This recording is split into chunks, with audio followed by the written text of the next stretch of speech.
দর্শক, এই পর্যায়ে জেনে আসবো আবহাওয়ার খবর। সেই সাথে কর্মমুখী মানুষরা অফিসের উদ্দেশ্যে বের হচ্ছেন, তাদের সুবিধার জন্য রাস্তার যানজটের খবরও আমরা জেনে আসবো। আমাদের আরেকটি স্টুডিওতে আমাদের সঙ্গে যুক্ত হবেন সহকর্মী ফারদিন খান। জি মিথিল, আপনাকে ধন্যবাদ। দর্শক, আবারও জানাতে চাই গুড মর্নিং। আপনারা যারা গুড মর্নিং বাংলাদেশ দেখছেন তারা নিশ্চয়ই সারাদিনের একটি কর্ম পরিকল্পনা সকাল সকাল ঠিক করে ফেলতে চাইবেন, এবং যেই পরিমাণ গরম আমরা গত কয়েকদিন ধরে দেখতে পাচ্ছি, ওয়েদার বা আবহাওয়ার বিষয়ে একটি ধারণা কিন্তু আপনার সকালবেলা থাকলে আপনার যেটি হবে যে আপনি সারাদিনের যেই কর্ম পরিকল্পনা সেটি সাজাতে একটু সহজ হবে। তো সেই জায়গা থেকে আমরা একটু দেখতে চাই আজকের দিনের আবহাওয়া কেমন থাকতে পারে, এই মুহূর্তে কেমন রয়েছে। শুরুতে যদি ঢাকার আবহাওয়া, রাজধানী ঢাকার আবহাওয়াটি একটু দেখে নিতে চাই। এই মুহূর্তে 29 ডিগ্রি সেলসিয়াস তাপমাত্রা রয়েছে ঢাকায়, তবে অনুভূত যে তাপমাত্রা একটু খেয়াল করুন, এখানে 35 ডিগ্রি সেলসিয়াস। অর্থাৎ আপনি কাগজে কলমে 29 ডিগ্রি সেলসিয়াস দেখতে পেলেও আসলে যেই তাপমাত্রা আপনি অনুভব করছেন সেটি হচ্ছে 35 ডিগ্রি সেলসিয়াস। এবং অ্যাকুওয়েদার যেটি বলছে যে সারাদিন ওয়েদার কেমন থাকতে পারে, সেক্ষেত্রে তারা বলছে যে কিছুটা সারাদিন ব্যাপী কিছু কিছু সময়ে আপনি মেঘের দেখা পেতে পারেন, এবং মেঘ এবং রোদের যে লুকোচুরি সেটি মূলত থাকার কথা। তবে কিছুটা সম্ভাবনা যেটি রয়েছে যে বজ্র বৃষ্টি যেটি বলা হয় সেটির একটি সম্ভাবনা রয়েছে। আমাদের ঢাকার যে আবহাওয়া অফিস তারাও কিন্তু একটি পূর্বাভাস দিয়েছিল যে বৃহস্পতিবার থেকে বৃষ্টির দেখা কিছুটা পেলেও পাওয়া যেতে পারে। তবে এই গরম থেকে আসলে সহসাই মুক্তি মিলছে না, এ ধরনের ধারণাই করা হচ্ছে। এরপর যে আমরা একটু চিটাগাংয়ের যেই আবহাওয়া সেটিও একটু দেখে নিতে চাই। চিটাগাংয়েও এই মুহূর্তে 29 ডিগ্রি সেলসিয়াস, তবে অনুভূত যে তাপমাত্রা সেটি ঢাকার চেয়েও বেশি, 37 ডিগ্রি সেলসিয়াস। চিন্তা করা যায় 29 ডিগ্রি সেলসিয়াস যেটি কাগজে কলমে যেটি আমরা দেখতে পাচ্ছি, অথচ যেটি আপনার আমার শরীরে অনুভূত হচ্ছে সেটি হচ্ছে প্রায় 37 ডিগ্রি সেলসিয়াস, অর্থাৎ প্রায় 40 ডিগ্রি সেলসিয়াসের কাছাকাছি। এবং অ্যাকুওয়েদার যেটি বলছে যে একটি বজ্র ঝড়ের সম্ভাবনা রয়েছে সকালের ভেতরেই। এছাড়া আসলে এই গরম এবং যে তীব্র রোদ সে ধরনের আবহাওয়াই সারাদিন ব্যাপী চট্টগ্রামে দেখা যেতে পারে। রাজশাহী আমাদের হাতে রয়েছে, রাজশাহী বা উত্তরাঞ্চল এটি বাংলাদেশে আসলে তুলনামূলক একটু বেশি তাপমাত্রা হিসেবেই ধরা হয় বা সেখানে অনুভূত হয়। সেক্ষেত্রে এই মুহূর্তে রাজশাহীতে আমরা দেখতে পাচ্ছি 28 ডিগ্রি সেলসিয়াস এবং অনুভূত তাপমাত্রা 35 degree Celsius. Very warm with hazy Sunshine আজকে সারাদিন রাজশাহীর আবহাওয়া, যেটি অ্যাকুওয়েদার বলছে যে প্রচণ্ড গরম এবং রোদ। কিছু কিছু জায়গায় হয়তো বৃষ্টির দেখা পেলেও পাওয়া যেতে পারে, সেটি আসলে খুব বেশি সম্ভাবনা নেই এমনটি বলছে। দর্শক, আমরা আসলে প্রতিদিনই এই বিষয়গুলোই দেখে থাকি, দেখানোর চেষ্টা করে থাকি। তবে যে ধরনের তাপপ্রবাহ সারা বিশ্বব্যাপী, আপনারা নিশ্চয়ই হয়তো জানেন, ইউরোপেও কিন্তু প্রচণ্ড তাপপ্রবাহ এই মুহূর্তে অনুভূত হচ্ছে। সেই জায়গা থেকে আমি আজকে একটু আপনাদের দেখাতে চাই সারা বিশ্বের যেই ম্যাপ সেটি আমাদের হাতে রয়েছে, একটু লক্ষ্য করবেন। এখানে আমরা যেটি দেখতে পাচ্ছি যে এইখানে একটি লাইন রয়েছে, সেই লাইনটিতে তাপমাত্রার যেই সেলসিয়াসের একটি তুলনা, সেটি রং ব্যবহার করে বোঝানো হয়েছে। একদম ঠান্ডা থেকে শুরু করে, ঠান্ডাটি শুরু হয়েছে নীল থেকে এবং সর্বশেষ কালচে লালে 50 ডিগ্রি সেলসিয়াস পর্যন্ত তারা সেই লাইনটি দেখিয়েছে। এবং তাতে যেটি দেখতে পাচ্ছি আমরা সারা বিশ্বে যে তাপমাত্রা সেটি আপনারা দেখতে পাচ্ছেন। শুরুতে যদি রাশিয়া থেকে শুরু করি, সেখানে কিন্তু হলুদ সবুজ এই ধরনের, অর্থাৎ সবুজ হলুদ কিন্তু আমরা দেখতে পাচ্ছি যে 10 থেকে 20 ডিগ্রি সেলসিয়াস এর মধ্যে রয়েছে। কিন্তু আপনি যদি লক্ষ্য করেন পৃথিবীর একদম মাঝ বরাবর যদি আপনি একটি লাইন টানেন, সেই লাইনটি আপনি যেটি দেখতে পাচ্ছেন এখানে ফিলিপাইন্স থেকে শুরু করে আমাদের বাংলাদেশ, ইন্ডিয়া, পাকিস্তান, ইরান, মধ্যপ্রাচ্য এবং উত্তর আফ্রিকার যে দেশগুলো, এবং এই পাশেও যদি দেখেন মেক্সিকো এবং কিউবার যে, অর্থাৎ উত্তর আমেরিকা এবং দক্ষিণ আমেরিকার মাঝ বরাবর যদি দেখে থাকেন, এখানে কিন্তু আপনি কালচে লাল রঙের একটি আবহ সারা পৃথিবী জুড়ে দেখতে পাচ্ছেন। এবং এই তাপমাত্রাটি আসলে আপনার এবং আমার অনুভূত হচ্ছে এই মুহূর্তে। আপনি যদি খেয়াল করেন, মধ্যপ্রাচ্য এবং উত্তর আফ্রিকা হয়ে পাকিস্তান, ইন্ডিয়া, বাংলাদেশ অর্থাৎ উপমহাদেশ, কালচে লাল রঙের যে আবহাওয়া আপনারা দেখতে পাচ্ছেন, ভয়াবহ গরম এটি ইন্ডিকেট করছে এই মুহূর্তে।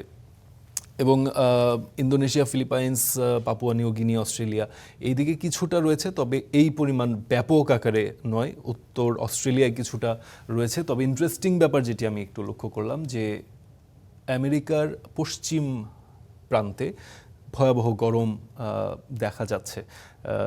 ইন্টারেস্টিং, সেখানে আসলে আমেরিকায় বা নর্থ আমেরিকায় এই ধরনের আবহাওয়া আমরা খুব একটা দেখি না। কানাডায় আসলে কানাডার যেমন আবহাওয়া, সামার তাদের চলছে এবং সামার আসলে যেমনটি হয় তেমনটি স্বাভাবিক তাপমাত্রায় আমরা আসলে দেখতে পাচ্ছি। আমরা একটু দ্রুত দেখে নিতে চাই যে আজকের দিনে বায়ুর মান সারা বিশ্বে কোন শহরগুলো এই র্যাঙ্কিং রয়েছে। আইকিউ এয়ার তারা একটি র্যাঙ্কিং প্রকাশ করে থাকে প্রায় প্রতিদিনই এবং সেখানে আমরা যেটি দেখতে পাচ্ছি যে স্বাস্থ্যকর বায়ুর মানের তালিকা তারা দিয়ে থাকে। সেখানে আমরা দেখতে পাচ্ছি যে 1 নম্বরে রয়েছে সবচেয়ে স্বাস্থ্যকর বায়ুর মান আজকে সারা পৃথিবীর মধ্যে, সেটি হচ্ছে অস্ট্রেলিয়ার মেলবোর্নে, এবং 2 নম্বরে টোকিও জাপানের শহর, এবং 3 নম্বরে রয়েছে কসোভো শহর প্রিস্টিনা, 4 নম্বরে রয়েছে সিডনি অস্ট্রেলিয়ার শহর, এবং 5 নম্বরে রয়েছে পর্তুগালের লিসবন, 6 নম্বরে কাজাখস্তানের আলমাতি, 7 নম্বরে অসলো নরওয়ে, 8 নম্বরে বিশকেক কিরগিজস্তান, 9 নম্বরে ক্যানবেরা অস্ট্রেলিয়া এবং 10 নম্বরে বার্ন সুইজারল্যান্ড।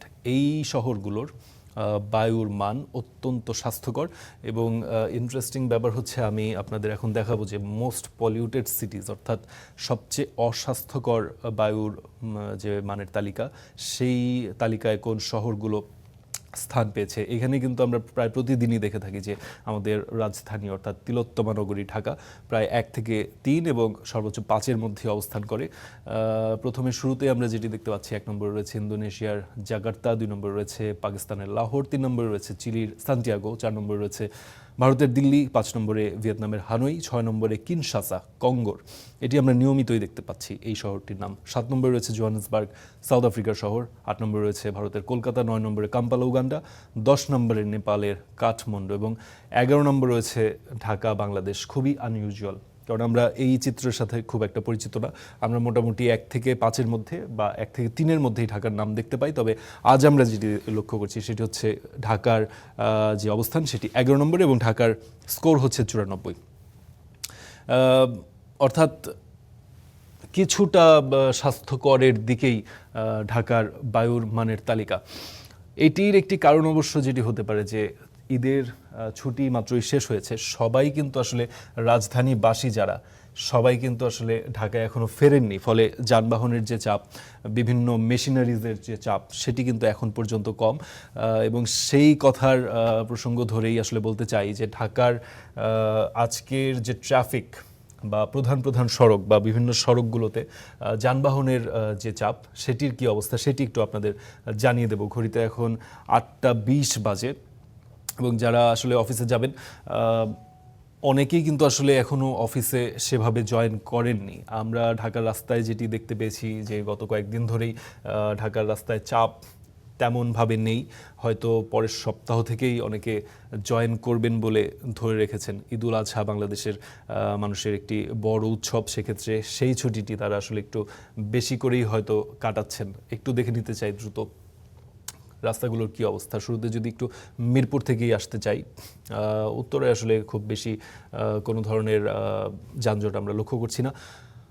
মিরপুরেও আমরা তেমন কোনো যানজট এই মুহূর্তে 8টা 20 বাজে সকালবেলা, এই মুহূর্তে আমরা মিরপুরেও কোনো ধরনের যানজট দেখতে পাচ্ছি না। সব সড়কগুলো আমরা দেখতে পাচ্ছি সবুজ রং ধারণ করেই রয়েছে এখন পর্যন্ত, এবং এয়ারপোর্ট রোড থেকে শুরু করে এই পাশ পুরোটাই রয়েছে ফ্রি।